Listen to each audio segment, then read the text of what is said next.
Hello everyone, good afternoon. Welcome to round 4 of our Ferrari Challenge for 2024. This is where we are then, the Algarve circuit. A beautiful location for a racing circuit. And it is midpoint of our calendar. As you can see, we've been to Mugello, to Balaton, to Jerez. Here we are in Portimão, ahead of Le Castellet, Nürburgring and Imola. Still to come before we round out the 2024 season for the Ferrari Challenge Europe. Imola then will be the scene of the grand finale mondiale.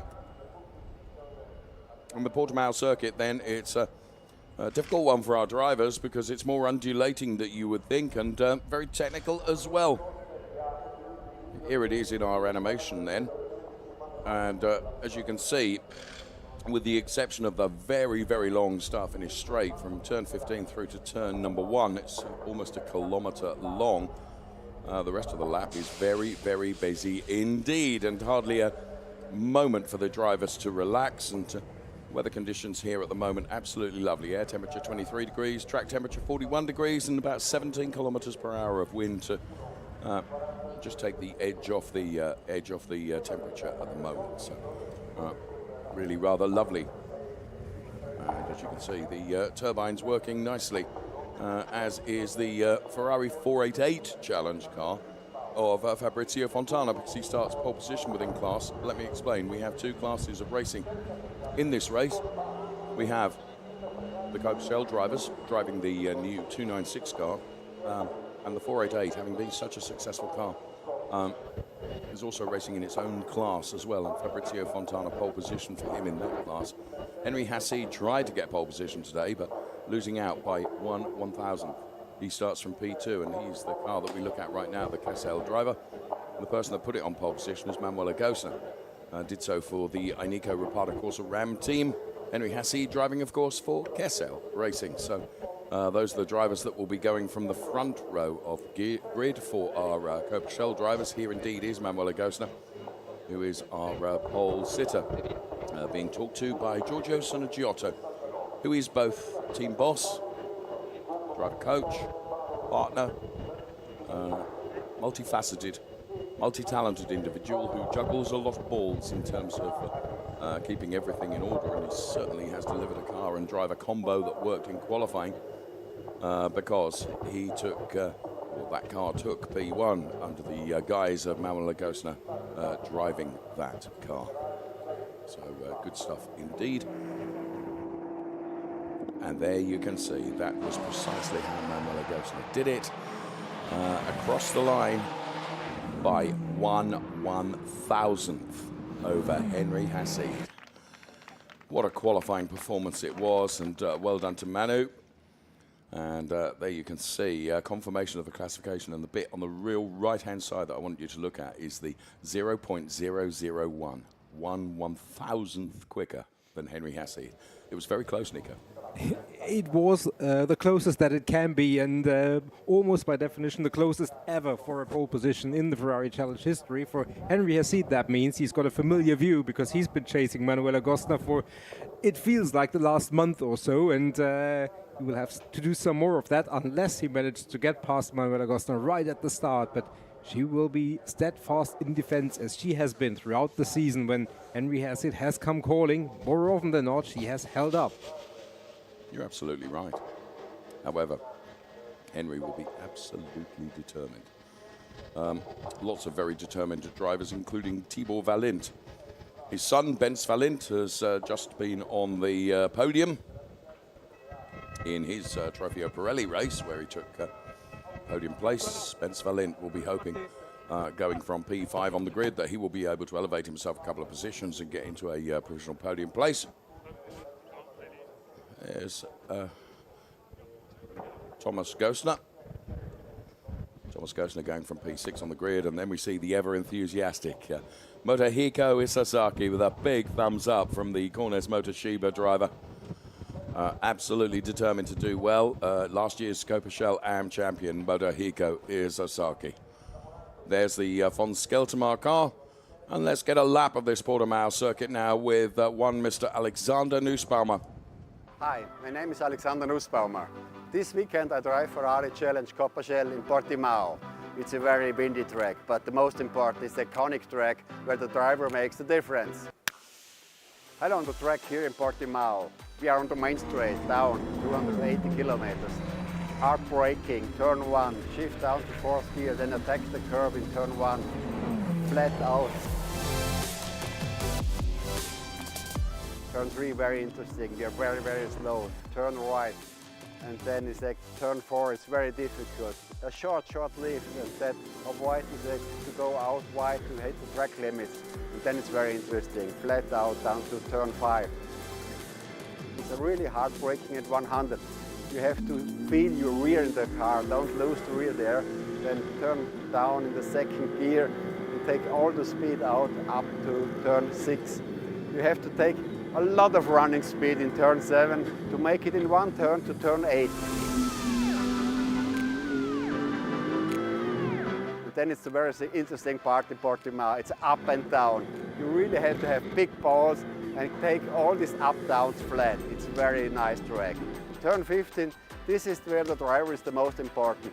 You are absolute on the limit with the car. It's very difficult to stay on track to avoid the track limit. So the car is so easy, so light, and it's all about the driver to take the maximum speed, that you reach your maximum speed at the first braking point, 280. This was a short review of the track in Portimão.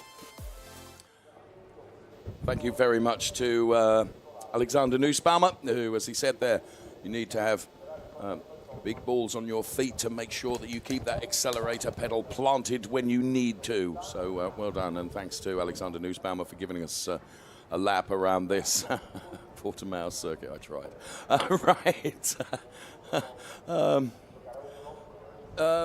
We also have had a guest over the course of this weekend, and he is a Le Mans 24-hour winner.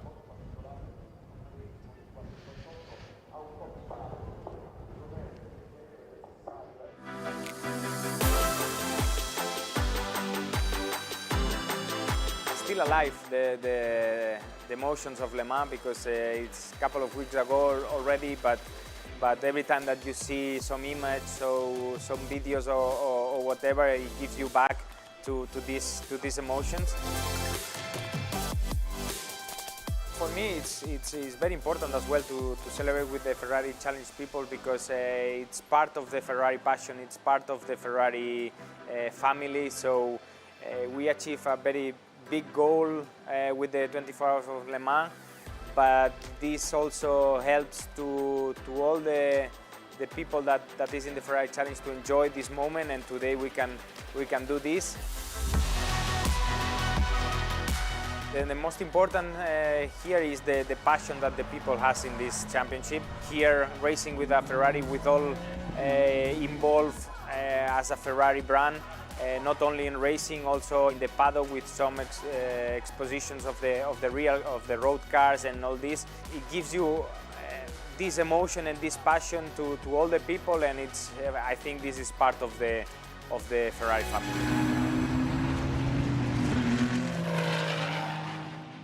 I've known him for quite some years, Miguel Molina, and many congratulations to him and to Antonio Fuoco and Niklas Nielsen as well. And of course, Niklas Nielsen coming from this very championship, the Ferrari Challenge, and is now, like Miguel and Antonio, a Le Mans 24-hour race winner. What a star. What stars you all are, gentlemen.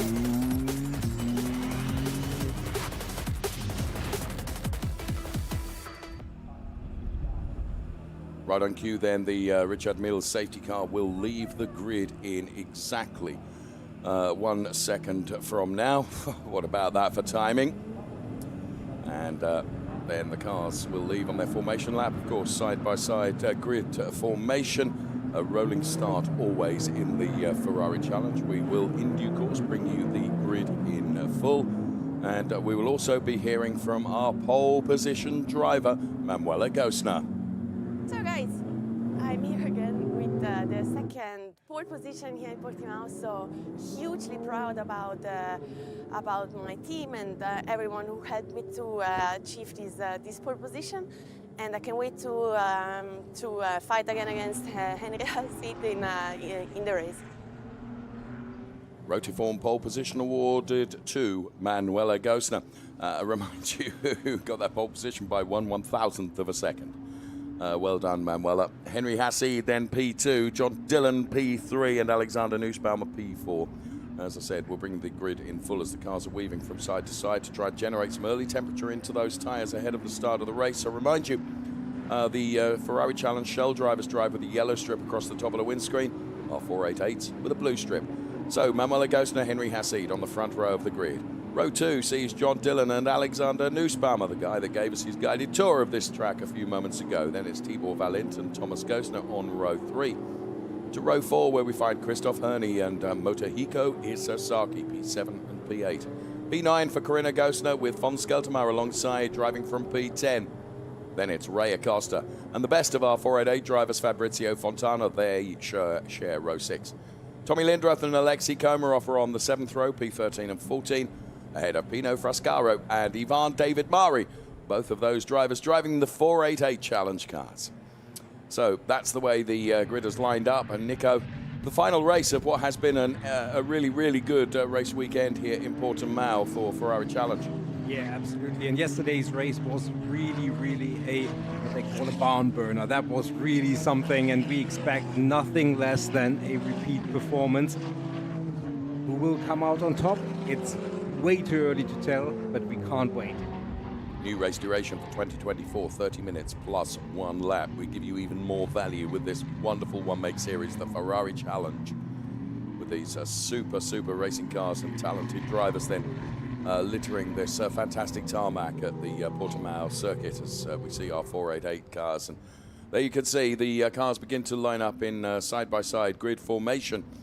And the cars on the rolling start have to go through their grid boxes, and that start formation is critical. Race control, keep a very keen eye on that to make sure the start is perfect, and providing it is, the lights will go out, they go from red and they extinguish, and then the race will be on. Stand by, the Richard Mille safety car then will peel off, it will turn right into the pit lane, and we will be ready to rock and roll with the Ferrari Challenge live from the Portimão circuit. It's Coppa Shell and 488 time. All eyes on the lighting gantry. When they go out, then we will be racing. 5 red lights at the moment.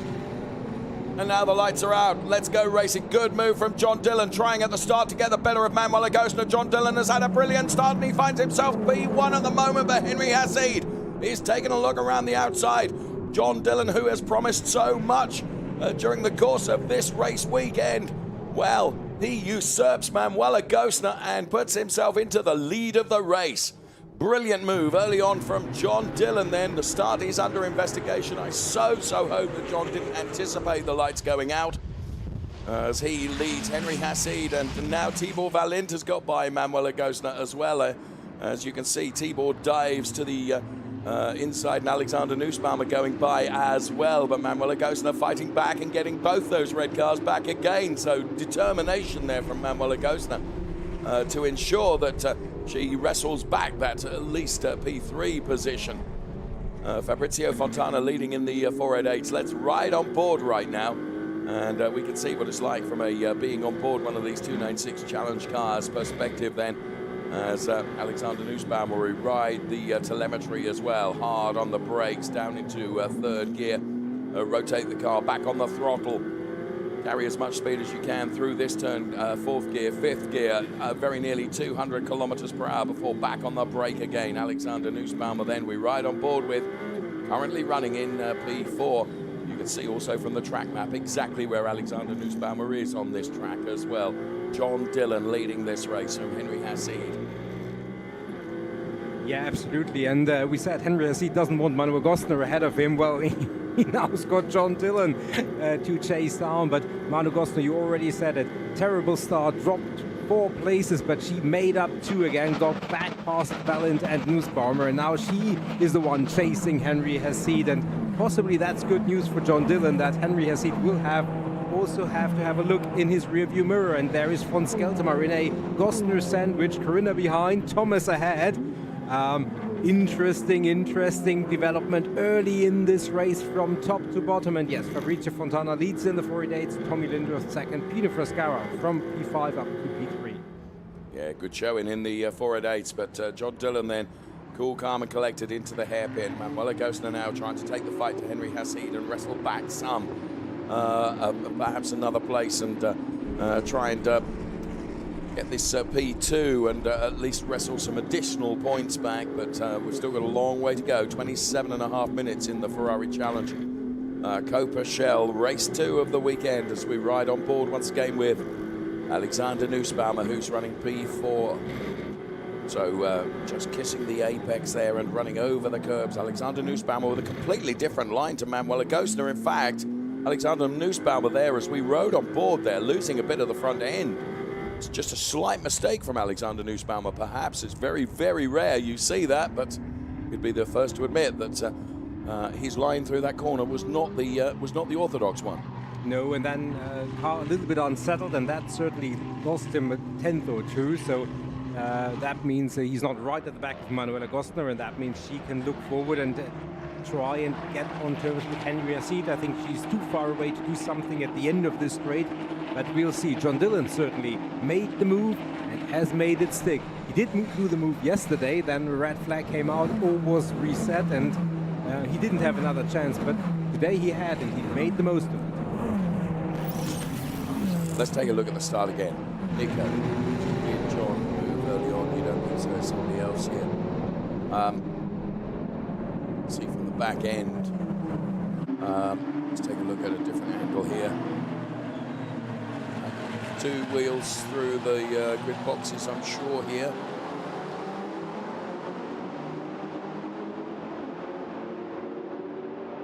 So who is that you were pointing at? Forgive me. Well, it may have been actually Tommy Lindroth. I'm not quite sure. He certainly was very center when he came into shot, but the race control will make that call and will make that decision. I don't think John Dillon was at fault there, but we will find out. Anyway, a very, very good start. He certainly had the pace in the car. Well, it was interesting. I was having a conversation with his driver coach yesterday, and he was saying John has got the real pace if he can just get his nose in front and break away. So we will see. We will see. So here we can get various different angles and on board with Alexander Nussbaumer. And yeah, from this onboard shot, you can see how Tibor Valindas. We've got a safety car. Safety car has been called for. I can just see on my information screen here. So why do we have a safety car?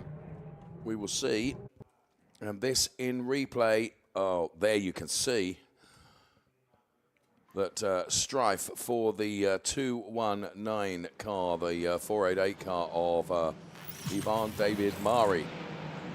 And there must have been something happened before. That certainly just doesn't happen. So, yeah, that obviously brings everything back together. And there was a huge gap between the Benz Vallon and Christoph Hörny car, and all that is neutralized. And we bring everybody back in together, everything back close. And obviously, any penalties for the start will only be announced.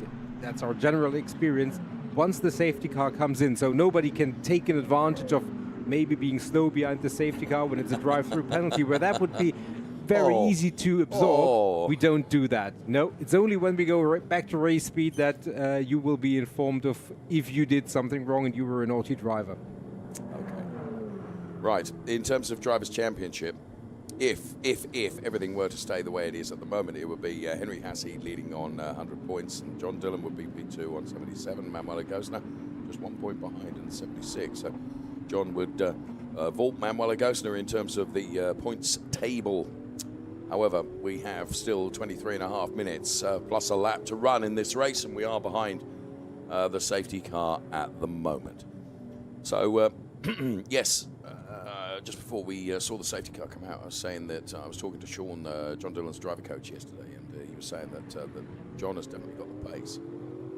And if he can get his nose in front, as indeed he tried to do yesterday,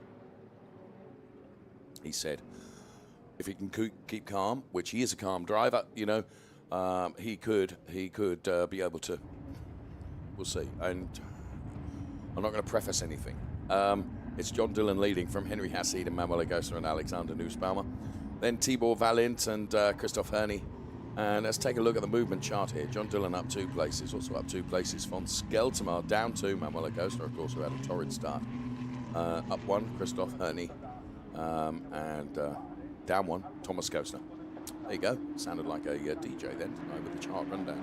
Yeah, absolutely. And for many, many weeks in the charts, but not on the very top end of the chart, has been John Dillon. But we've seen a maiden victory today already in one of the other races. That was Jan Sandman. So, you know, fortunately, we get, I don't want to say fresh blood, but fresh names at the very top of our results and the podium. So, John Dillon, if that's a good omen, please take it.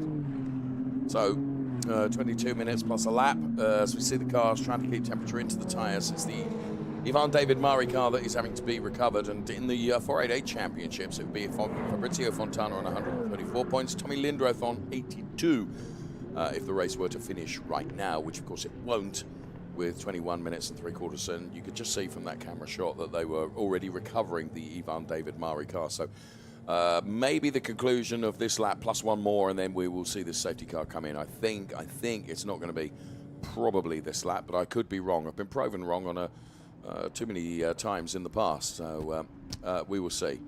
Of course, for Manuela Gostner, this is a great opportunity for her perhaps to do some good up against Henry Hassid. It's almost like it is a restart, isn't it, effectively? So we will see. What we do know is what can you expect with the Ferrari Challenge? The unexpected. It's almost guaranteed, isn't it? So safety car will come in at the conclusion of this lap. So well done to the recovery team, working very, very hard. I thought we were going to get probably the remainder of this lap plus one more. So it'll be down to John Dillon now to control the restart. And, well, the Richard Mills safety car will indicate right and will peel off into the pit lane. And it'll be down to John Dillon, who hopefully has kept some temperature into those, maintained some temperature into those Pirelli tyres. And we're going to have, by the time the safety car has come in, 19.5 minutes perhaps of racing plus a lap to do. And yes, the face of this race could yet still change really rather significantly, we will see. So they're the 488 cars. The Pino Frascari car, of course, the car that we feel we've lost is the is the Ivan David Mari Garage Zenith Best Lap FCI 488. Yeah, and the Richard Mills safety car will now pull away and therefore give John Dillon the strategic ability to really decide when he wants to go and have a little bit of cushion. And it's going to be very, very interesting. There is the Richard Mills safety car. There is John Dillon for the moment still going slow, but it's not going to be a matter of many more moments. He goes now, Nico. He goes now. Forgive me interrupting you, but I could almost feel the accelerator pedal being depressed as John Dillon went for it, and Henry Hassid P2, Manuel Gostner very close to Henry Hassid. John Dillon trying to escape up the road, and of course Henry Hassid's rear view screen is going to be full of not only Manuel Gostner but Alexander Nussbaumer potentially as well. Through turn number 1 they come, and it's going to be a four-way fight for P1 because they're all very close together. And we have a number of drive-through penalties to come. Nico, if you can take a look at that whilst I continue to try and call the action as it comes here. Who is being done for incorrect starting alignment at the start of the race as Alexander Nussbaumer? Well, he lost the back end of the car. That played into the hands of Tibor Valint. He has gone through, and Henry Hassid taking a look at the John Dillon car. So go on, tell me more. Well, it's Corinna Gostner from our Coppa competitors, and 2 of the 488s. One is Tommy Lindroth and the other is Alexei Komarov. So that will have an effect on both of the categories, but it doesn't affect any of the top 5 drivers here in the shell. So this battle will continue unabated. Thank you for squaring that circle for us, Nico. Or as Henry Hassid continues to try and keep on terms with John Dillon here. Manuela Gostner at the moment is being shown a clean pair of heels, and well, she will need to try and keep close to Henry Hassid. Of course, what John Dillon really wants is for Manuela really to take this fight to Henry Hassid, because if he suddenly becomes very busy in having to defend, it just means that John can escape up the road, doesn't it? So we will see. So there is Henry Hassid, P2. Manuela Gostner is getting a bit closer now as John Dillon continues on his way. The gap is, last time around, was about 5/10 between P1 and P2. I guess it's about the same between P2 and P3. Long sweeping turn, final turn here, which almost forms part of the start-finish straight as the cars head down this almost kilometre-long start-finish straight and right past our broadcast position here. Probably hear the cars in the background. It's a fantastic noise, fantastic sound of these wonderful 296 cars. So, number of drive-through penalties that have got to be taken, but none of them are impacting or affecting then the front runners in this race. You can see, I think it was Tommy Lindroth who'd dropped in straight away, and maybe also the car of Alexei Komarov. So that means that Corinna Gosner still to potentially come in and serve her drive-through penalty. 17 and a quarter minutes plus a lap remaining as John Dillon runs wide. Manuela Gosner does the same and tries to get a slingshot onto the back end of Henry Hassid. What's surprising me here is that Tibor Valint is really pushing hard to try and get on the coattails of this three-way fight that is going on, but hasn't quite been able to do that yet as drive-through penalties are served for our 2-4-8-8 challenge drivers. Still Corinna Gosner to serve her drive-through penalty, driver of car number 173. Wow, Tibor Valint then was carrying so much speed on Manuela Gosner. I'd like to see that again because Manuela must have an issue because both Tibor Valint and Alex Nussbaumer have gone through. Alexander Nussbaumer and now Christoph Herney. So clearly something ailing with Manuela Gosner. And, well, she has dropped down the order. And that plays into the hands a little bit of Henry Hassid, who now can focus on attacking rather than having to defend, Nico. Yeah, absolutely. And I mean, still Tibor Valint, he's been a race winner already, so he certainly has got the pace and he's got the experience, and he will try to get on terms with those two. But Manuela Gosner, unfortunately, something wrong with the car, which she's already dropped a few positions, and I fear that there may be more positions, and you can see how she drops down the order all the way. And she is following her sister into the pit lane, Corinna for a penalty and Manuela, unfortunately, for some issue with the car. That's really, really unfortunate. And there is Tibor Valint. I'm sure we'll get a replay of how he took that P3. Oh, you can see that even at that point, Manuela was slowing, and Tibor Valint, and credit to Manuela Gosner, she kept out of the way. She knew she wasn't going to be able to steadfastly defend, and we can see through riding on board with Alexander Nussbaumer, who was also able to make hay while the sun shines here in Portimão and go by the 193 car. So the fight is on for the lead of this race, and we're at about half distance. There you can see that the Rapado Corsa Ram team looking at the car and investigating right now. So John Dillon then, it's going to be a very hard 15 minutes plus one lap of having to metaphorically stick his elbows out here and defend that P1 position. Both he and John Dillon, both he and Henry Hassid, I should say, forgive me, have got great pace. And Tibor Valint is not able to get onto them yet.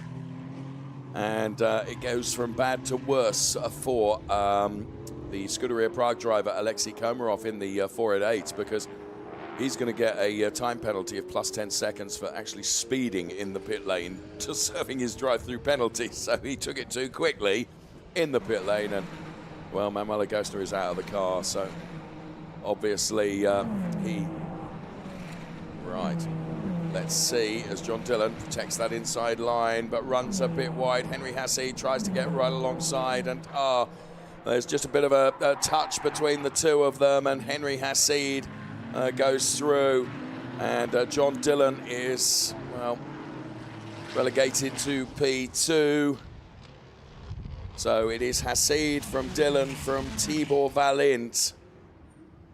And, well, Henry saw the opportunity of a margin and a gap, and he was going to make it sufficiently wide for a 296 to fit into, which he did.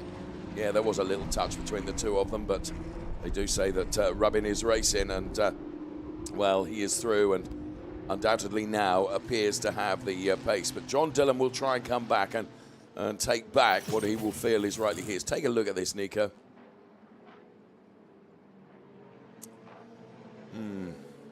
From that replay,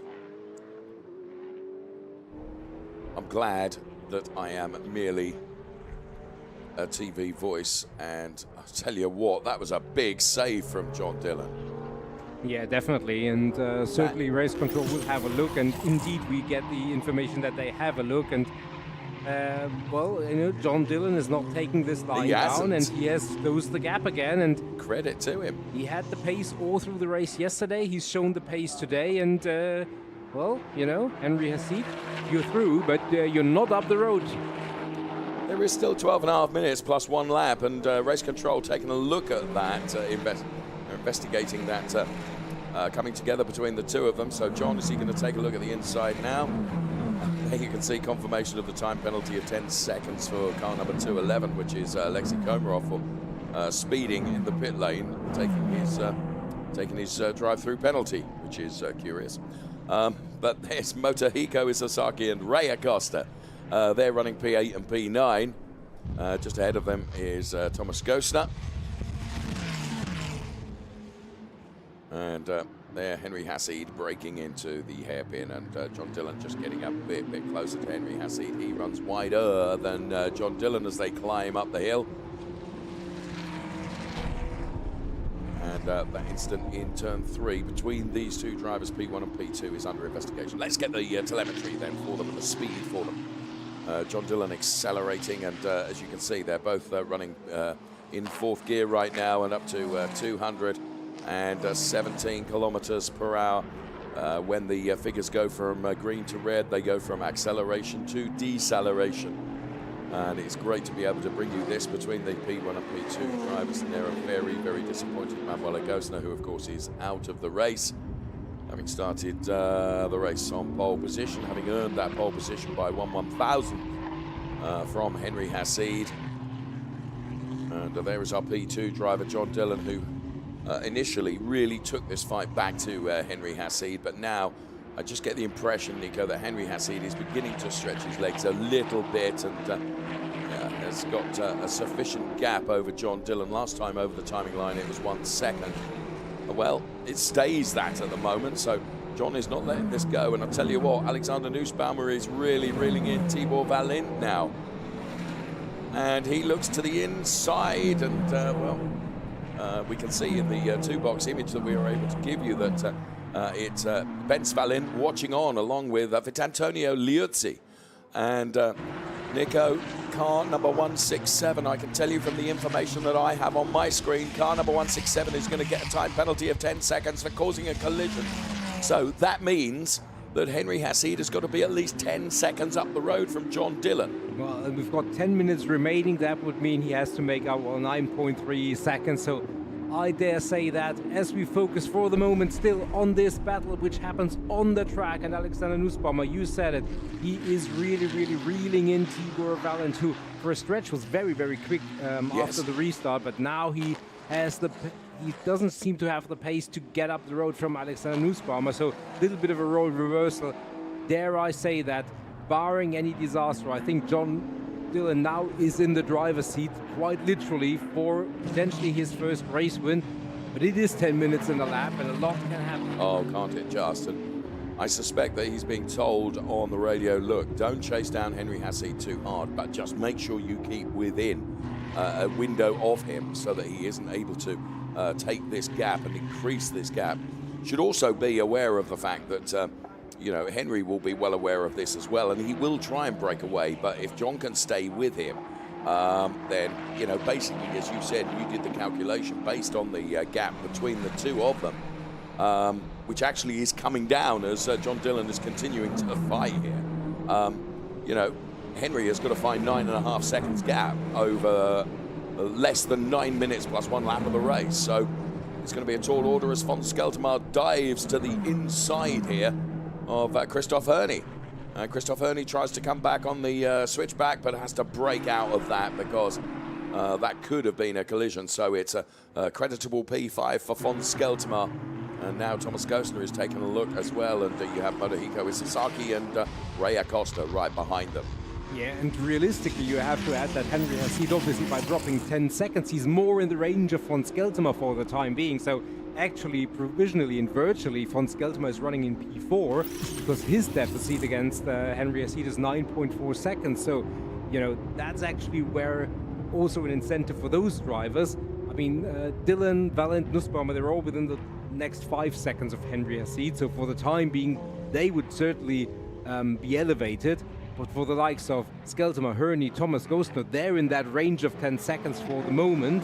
So that's also something that we will keep an eye on. Thanks, friend. So 1.5 seconds the margin between P1 and P2 on track at the moment, but do bear in mind that our race leader, Henry Hassid, has got a time penalty of 10 seconds to be added to his race time, which means that that driver, the 151 car of John Dillon,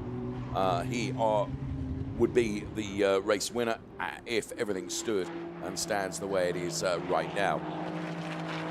So what have we got? 7 minutes plus 1 lap, as near as makes no difference. And of course, what that would also do is it would make Alexander Nussbaumer and Tibor Valint podium places also as you were making, Nico. So it does have an impact on other drivers as well. I mean, the pace that both Henry Hassid and John Dillon have got relative to the rest of the cars as Pino Frascaro comes under pressure from the 211 car of Alexei Komarov, who spent more time driving through the pit lane in the Scuderia Prague car. Alexei Komarov then, and Pino Frascaro, Fabrizio Fontana, Tommy Lindroth, Pino Frascaro. But of course, Alexei Komarov is unlapping, isn't he? Yeah, and he does have penalties, as you can see from the red bars on the timing chart on the left-hand side. So Pino Frascaro, smart driving, knows that actually, you know, yeah, I'd like to be ahead of you on the track, but it's not worth losing the race over. So he will be a controlled race, and Fabrizio Fontana, a controlled race is kind of his little. Yeah, it is very much. Fabrizio Fontana then, if it finished this way, would be on 134 points in the 488 Challenge Drivers' Championship. He, of course, is coached by Stefano Guy, another driver that made his name in the Ferrari Challenge, a very successful driver as well. So just under 6 minutes plus a lap of this Ferrari Challenge Coppa Shell and 488 race. Henry Hassid then on track is P1, John Dillon P2, but when Henry Hassid's time penalty comes into play, he would be dropped down the order. You can also see from one of our monitors inside our TV studio, the driver coach of John Dillon is Sean Doyle. He's got Andreas Berg Sorensen right alongside him. They're talking to John on the radio almost constantly, trying to keep him cool, calm, but he's got to be within a sensible time of our on-track race leader, and that, of course, is Hassid. So Fabrizio Fontana, Tommy Lindroth, and Alexei Komarov, P123 on track for the 488 races. And, this is Motohiko Sasaki and Ray Acosta. So there is Motohiko Sasaki in the green car, Ray Acosta in the orange and yellow colours, and Motohiko Sasaki, of course, one of the most enthusiastic Ferrari Challenge drivers. What I love about Motohiko Sasaki is, come rain or shine, whether he wins or not, he is always at the bottom of the podium, and whatever race it is, whatever category it is, he's such a Ferrari enthusiast and such a nice guy. And of course, Coppa Shell Am champion from last year, which is why he's driving in Coppa Shell this year, gets elevated to Coppa Shell, and well, making a very good fist of it. And at the moment, he's just heading the car of Ray Acosta. So it's P8, P9 on track. It becomes P7, P8, potentially when penalties have been taken. Yeah, and don't want to talk about penalties, but we have to be aware that Alexander Nussbaumer and Fons Skeltema are currently running on 3 warnings for track limits, and that means 1 extra would drop them down the order. And for Alexander Nussbaumer, he's currently in P3 virtually, following the application of the Henry Hassid penalty, although that might still change if Henry Hassid can keep the pace up. But we're really talking about podium positions here, and those drivers really have to be careful how much they push us to not run too wide on 1 or 2 more occasions. What we have now is you can see the flashing lights and the blue flags being waved at Pino Frascaro. And that's because, of course, the 296 is a quicker car than the 488, so the 488s inevitably become traffic that has got to be negotiated by other drivers. Good driving there from Pino Frascaro, keeping out of the way of Henry Hassid and also John Dillon. But of course, Pino Frascaro's in his own race as well. He doesn't want to be given away too much time. So John Dillon does come through also. So well done to those drivers for absolutely first-class driving standards. You can't make you disappear your car disappear off the track. It's going to always be there. So it's how you can negotiate traffic, of course, in a race that makes the difference sometimes in terms of your racecraft. So Henry Hassid continuing to lead on track. John Dillon is P2, but virtually should be P1 ahead of Tibor Valint and Alexander Nussbaumer, who, of course, they are P3 and P4, but it would become P2 and P3. So around another one of the 488 Challenge cars then. And I have to say, this has been brilliant driving from John Dillon. First and foremost, it was a big save when there was that lunge from Henry Hassid. He managed to control the car and keep it pointing in the right direction. And he's always been within 7 or 8 tenths of Henry Hassid, even with his pace. Yeah, and it's going to be interesting how many seconds we will have left on the clock when they start the next lap, because that might be the difference, whether we have 2 or 3 more laps. And looking at gaps and the big picture, that may make a difference. So we will see how many seconds Henry Hassid has, and it's going to be 2 more laps plus 1 lap. So we expect 3 more laps actually by the matter of just a few seconds. It's nail-biting stuff, you know. Alexander Nussbaumer, the telemetry there, 275 kilometers per hour before hard on the brakes down into 4th gear for turn number 1. Then you can see the graphics on the bottom right-hand side of your screen. We like to bring you all the information that we possibly can. This is live data that is being sent from the car to our screens. Loving this as he accelerates now. So riding on board of the car of Alexander Nussbaumer and diving past one of the 488 cars and very nearly getting to the back of Tibor Valint then. It was great to be on board right at that moment, Nico. Yeah, absolutely. And it almost looked like he was in the danger of clattering into the Tibor Valint car, and he did avoid that. And yeah, that was fairly close. I think it was the Alexei Komarov car that he had to navigate around. And well, it is still P3, P4 on track, which means for the moment P2 and P3 virtually, because they are running at roughly 7.4, 7.8 seconds behind Henry Hassid, but Henry Hassid is now stretching his legs, and those overtakes against the 488s obviously have cost them time. Yes, that's a very good point. Very good point. So we continue riding on board with Alexander Nussbaumer then. And the Tibor Valint car is well within the target sights of Alexander Nussbaumer, but you can see him wrestling with the wheel. And it's very windy here in Portimão, you need to bear in mind. And this is a replay, Nico, of Alexander Nussbaumer diving to the inside of the 211 car of Alexei Komarov, as you rightly identified.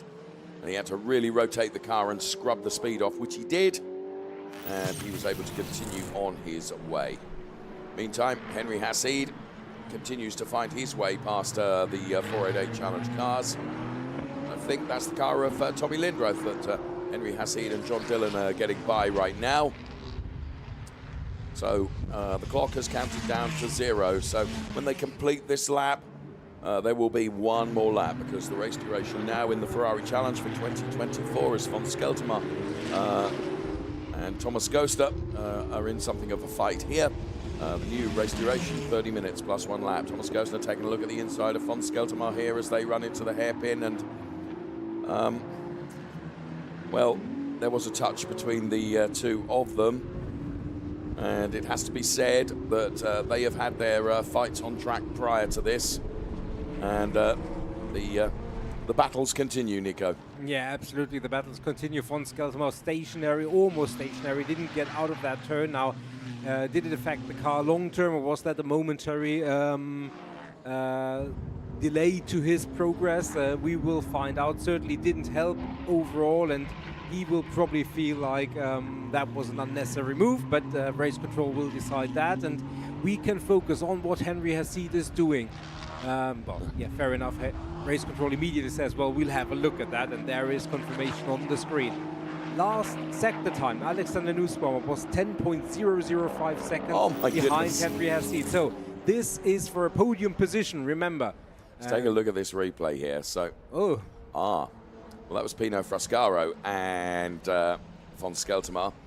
Now, of course, a big beneficiary of that Thomas Goster and von Skelterma was Christoph Herney, Nico. And I think Fons is slowing. Yeah, it doesn't look like he's fully at race pace. He's not very slow, but certainly lost time and is not able to keep up with the 488. So that is an indication. And there is still a battle raging, and it involves the 488s. It involves is it Ray Acosta, yes, I believe, and yes, it is. I mean everything happening at the same time. So Henry Hesseed, he is leading on track, and we're in the final lap. John Dillon is 2 seconds behind, but he is virtually leading, and Tibor Valent is now 9.2 seconds behind Henry Hesseed. Will Henry get a P2 out of this, in spite of the penalty? Goodness only knows. Right, here is on track Henry Hesseed leading the race, but we know he has got a time penalty to be added. And so for the driver of the 167 car, when you add that time penalty on, it's where it's going to be reflected and relative to other drivers. John Dillon, as long as he can stay within 10 seconds of Henry Hesseed, that would assure his first win in the Ferrari Challenge in Europe. And I have to be honest, it would be richly deserved. So as they Henry Hesseed car rounds the final turn, it will see the checkered flag unfurl. So Henry Hesseed takes the checkered flag, but as soon as John Dillon crosses the line, it elevates John Dillon to take his first win in the Ferrari Challenge Europe. Here comes Tibor Valent. And Tibor Valent, well, he wasn't quite close enough, so Henry Hesseed retains P2. Tibor Valent P3, Alexander Nussbaumer P4. Now Fabrizio Fontana, he has got sufficient margin, I would suggest, over Tommy Lindruff to take that P1 place by no stretch of the imagination. Fabrizio Fontana has been such a star in the 488 Challenge this year, making his debut in this series from a rallying background, as we're seeing that car 161 is picking up a time penalty of 10 seconds. That for the contact with von Skeltemar. So that's going to drop the Thomas Gosner down the order, as Fabrizio Fontana then, the 488 Challenge driver, looking to add yet another victory to what has been a stunning, I think this will be his 7th victory out of 8 races. That's not a bad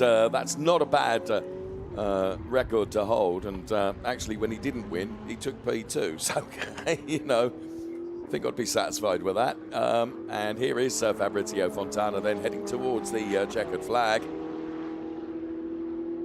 And sure enough, it waves aplenty as Fabrizio Fontana takes another win in the Ferrari Challenge 488. So 2 classes of racing in this race.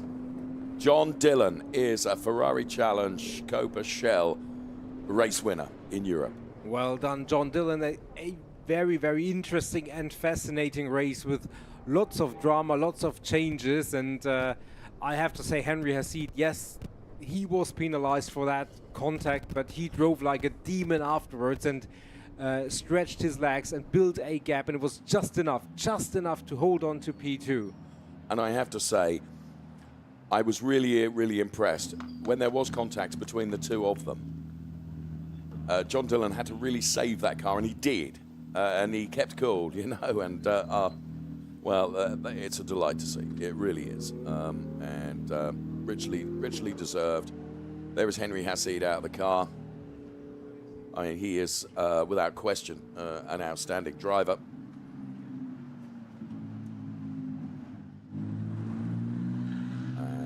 There you can see the car of Tibor Valent, the Ferrari Budapest Rosso Corsa racer. He climbs out of the car. It's not the work of a moment, and it wouldn't be the work of a moment for me. John Dillon celebrates, and rightly so. He will be emotional because he has worked so hard for this. He came into the Ferrari Challenge and he's just improved and improved and improved, and now he finds himself a Ferrari Challenge European race winner. Pino Frascaro is about to jump out of his 488 Challenge car. Tommy Lindroth is already out of his, and we await Fabrizio Fontana to come into the... and there is Tommy Lindroth. Ah, great job. Well done, Pino. Mrs. Pino will be there in a moment to afford her congratulations to Pino Frascaro. È stato un po' difficile tutto. It was very difficult, everything he said. I think that's as far as my Italian language skills reach. No need for that when it comes to John Dillon. And well-deserved thumbs up for him. Tommy Lindroth, he goes to congratulate. Oh, there is our race winner for the 488. Fabrizio Fontana was leading by such a gap now. He made, I think he made 2 laps afterwards. No, I think actually he was the only 488 driver who, after all the skirmishes and everything, was still on the lead lap, and thereby he is the last into Parc Fermé, but certainly not the last, but really the first in class celebrating. There is Fabienne Volvent congratulating her driver, Tommy Lindroth, on another podium. Yes. It's the best we've seen. It's the best we've seen from Tommy, isn't it? Absolutely fantastic stuff. So very good indeed. And confirmation of the result then. John Dillon, you are a Ferrari Challenge Europe race winner. P1 ahead of Henry Hassid and Thibaut Valint, P2 and P3. Then it was Alexander Nussbaumer, Christoph Herney, Motohiko Isasaki, Thomas Gosner and Ray Acosta. Ahead of Corinna Gosner, Fons Skeltermar and Manuela Gosner. So we are going to hear from John Dillon right now.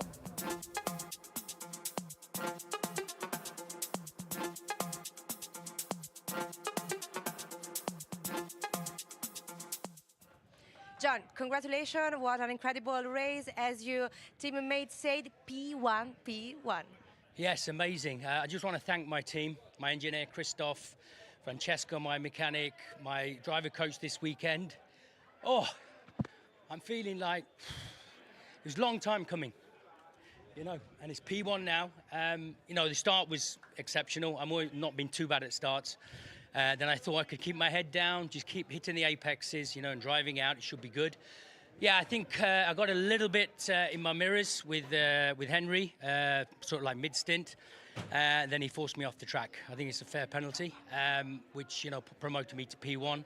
He got 10 seconds, and overall it's been a great weekend. Obviously podium yesterday, P1 today. I'm just looking forward to the next round. Forza Ferrari, that's all I say. Sempre, Forza Ferrari. Thank you. Grazie mille.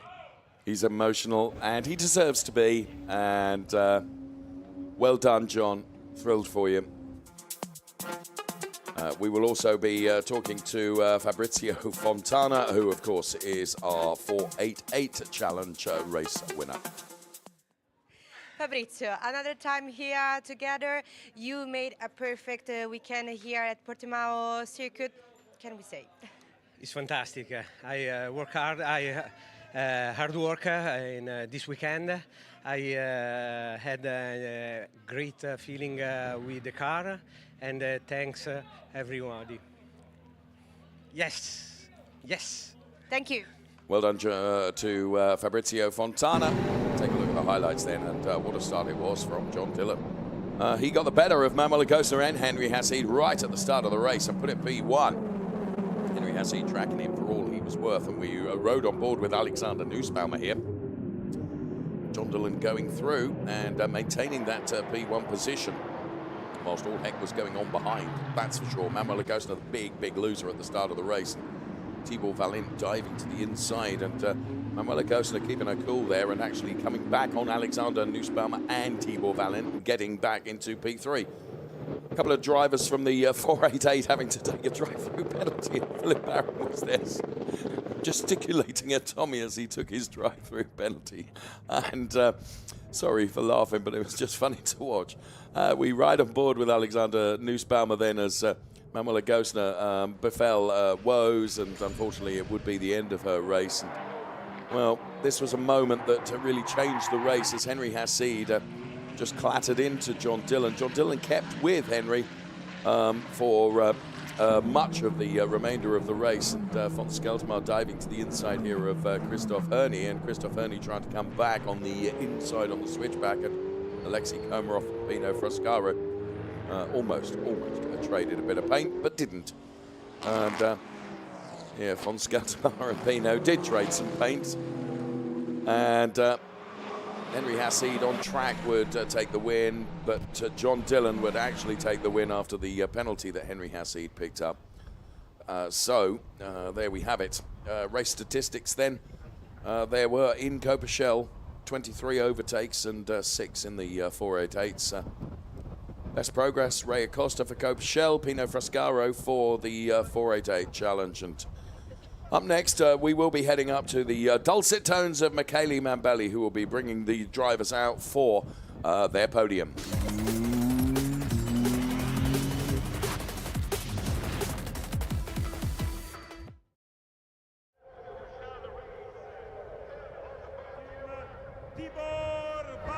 Right, here come the drivers then, taking P3, Tibor Valint in Ferrari Challenge Coppa Shell.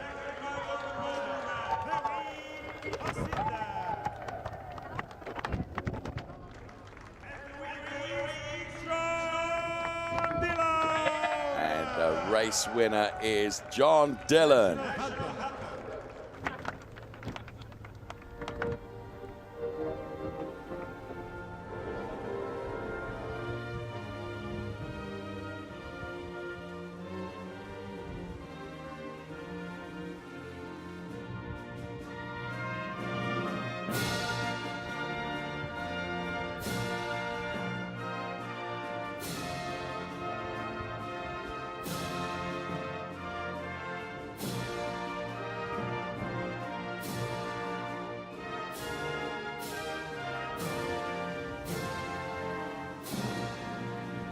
Applausi, applausi, applausi sul podio anche il team Grey Paul Nottingham. So Grey Paul Nottingham are pretty pleased with their driver John Dillon. Miguel Molina, once again the Ferrari factory driver, Le Mans 24-hour race winner, makes the trophy presentation to Tibor Valint. Henry Hassid is in receipt of his second place driver's trophy. And on the top step of the podium, because he is a Ferrari Challenge Europe race winner, John Dillon. Well done, John. Now for you guys, for Grey Paul Nottingham team. And there is his driver coach, Sean Doyle, this weekend looking on. And I know Matt Griffin will be very pleased as well. All the drivers get together on the podium. Now. Henry, please. Okay.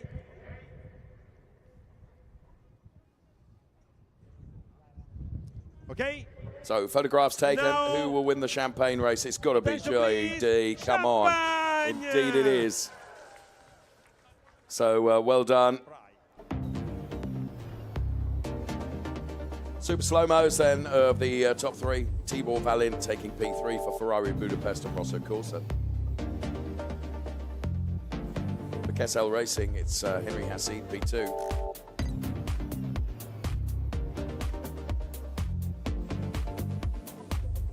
But taking his first race win in Europe and richly deserved in the Ferrari Challenge, the Grey Paul Nottingham driver, John Dillon, race winner.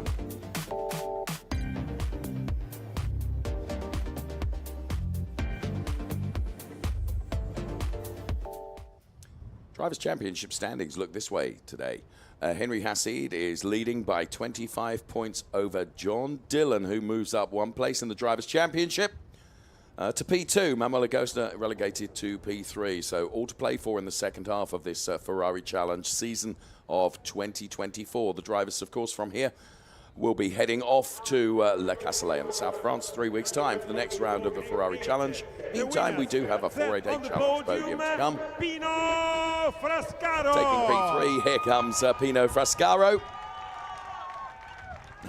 Pino, another one of the big characters in the Ferrari Challenge.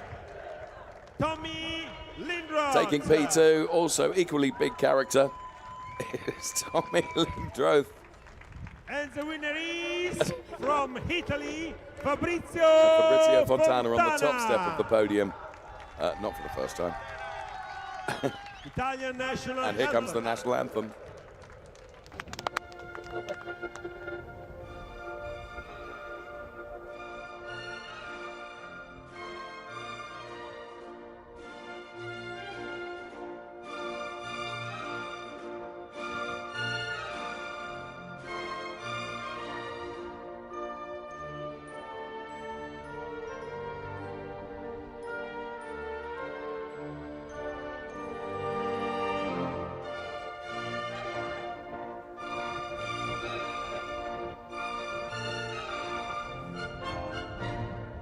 Applausi, applausi, applausi sul podio, Formula Racing Team.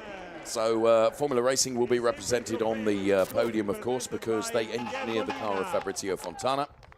The trophy for Pino Frascaro. And Miguel Molino, once again, on trophy presentation. Diniz makes the trophy presentation to Pino Frascaro, who turns it around the right way. Then Tommy Lindroth receives another one. Ferrari factory driver, And Svalin watching on there. for the winner And of this race, race here 2, is the race winners trophy for Fabrizio Fontana. E il trofeo per il team Formula Racing. And of course, Coppa team trophy will go to Formula Racing. Lucio Vergani. And a Pirelli trophy will be presented by the Pirelli Motorsport Trophy manager Lucio for Vergani. Fabrizio Fontana. Everyone will get together for the photographs. Lucio Miguel, please. Lucio Miguel, all in the first Everyone step of the together. podium. All together. Near. Thanks to Thank Michele you. Mambelli, who kind of orchestrates the podium celebrations Photos as best he transmission can. From, Portimão circuit. Sometimes it is like pushing And water uphill now because racing we are drivers kind of ready go in the for direction that they want to go in. Battle of Champagne. And Tommy Lindroth and Pino Frascaro and Fabrizio Fontana have a fantastic race with the champagne. I love it. So P3 for the Rosso Corsa racer Pino Frascaro.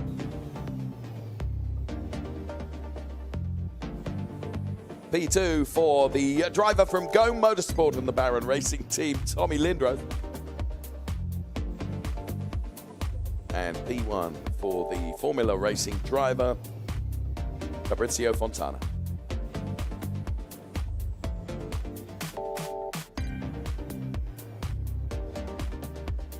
So let's take a look at the Drivers' Championship standings for the 488 Challenge.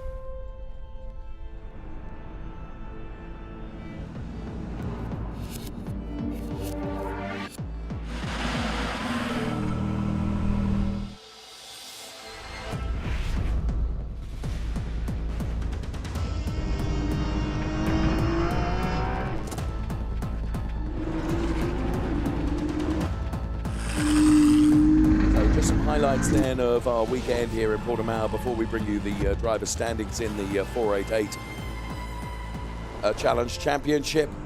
Some wonderful images then from our weekend here in the Algarve. What a weekend it's been, and from here all the drivers will of course be heading off to the La Castellet circuit, south of France, for the next round of the Ferrari Challenge, the 2024 season, proving to be a really, really good one with this 296 Challenge car and of course the 488 Challenge car. There's been highs, there's been lows, but that's what we get in motor racing. Absolutely fantastic stuff. So Drivers' Championship standings in the 488, Fabrizio Fontana ahead of Tommy Lindroth and Pino Frascaro. Then it's Alexei Komarov and Ivan David Mari. That's the way it looks. So from Nico Spalak and from myself and from everyone here at Portimão, thank you so much for watching, and goodbye for now.